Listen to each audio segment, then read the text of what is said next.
ഈശോമിശിഹായ്ക്ക് സ്തുതിയായിരിക്കട്ടെ.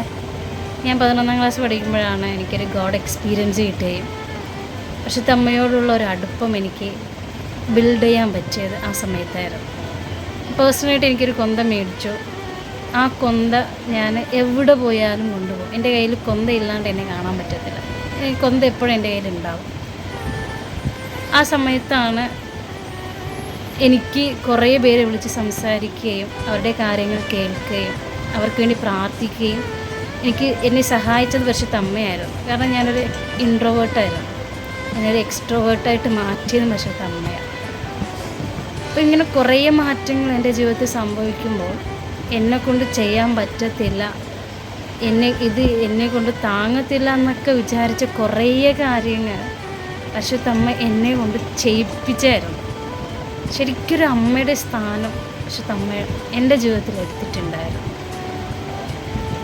ഒരു കാര്യം ഞാൻ പറയാം, എൻ്റെ ജീവിതത്തിൽ നടന്ന ഒരു കാര്യം ഞാൻ പറയാം. എനിക്ക് ട്രാവൽ ചെയ്യാൻ അറിയത്തില്ല. 20 വയസ്സിൽ ഞാൻ ട്രാവൽ ചെയ്തിട്ടില്ല.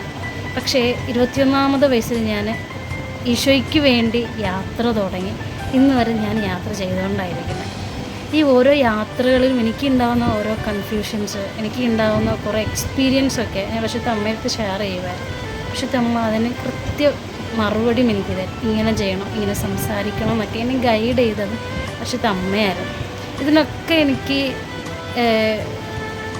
എന്നെ ഹെൽപ്പ് ചെയ്തത് കൊന്തയായിരുന്നു. നന്മ നിറഞ്ഞ മറിയമ്മേ നിനക്ക് സ്വസ്തി എന്ന് പറയുന്ന സമയത്ത് പരിശുദ്ധ അമ്മ ഉണ്ടാവും. ആ സമയത്ത് കൂടെ ഉണ്ടാവും. ഞാൻ അത് ഫീൽ ചെയ്തിട്ടാണ്. സ്നേഹമുള്ളവരെ, എനിക്ക് നിങ്ങളടുത്ത് പറയാനുള്ള ഒറ്റ കാര്യമേ ഉള്ളൂ. ഈ കൊന്ത മാസത്തോടു കൂടി കൊന്തയെ നിർത്താണ്ട് ജീവിതകാലം മുഴുവനും നമുക്ക് കൊന്ത ചൊല്ലി പരിശുദ്ധ അമ്മയ്ക്ക് സമർപ്പിക്കുകയാണെങ്കിൽ നമ്മുടെ ജീവിതത്തിലും പരിശുദ്ധ അമ്മ കുറേ മാറ്റങ്ങൾ സംഭവിക്കും. നമ്മുടെ ജീവിതത്തിൽ പരിശുദ്ധ അമ്മ കൂടെ ഉണ്ടാവും. ഈശോ എല്ലാവരെയും സമൃദ്ധമായി അനുഗ്രഹിക്കട്ടെ. ആമേൻ.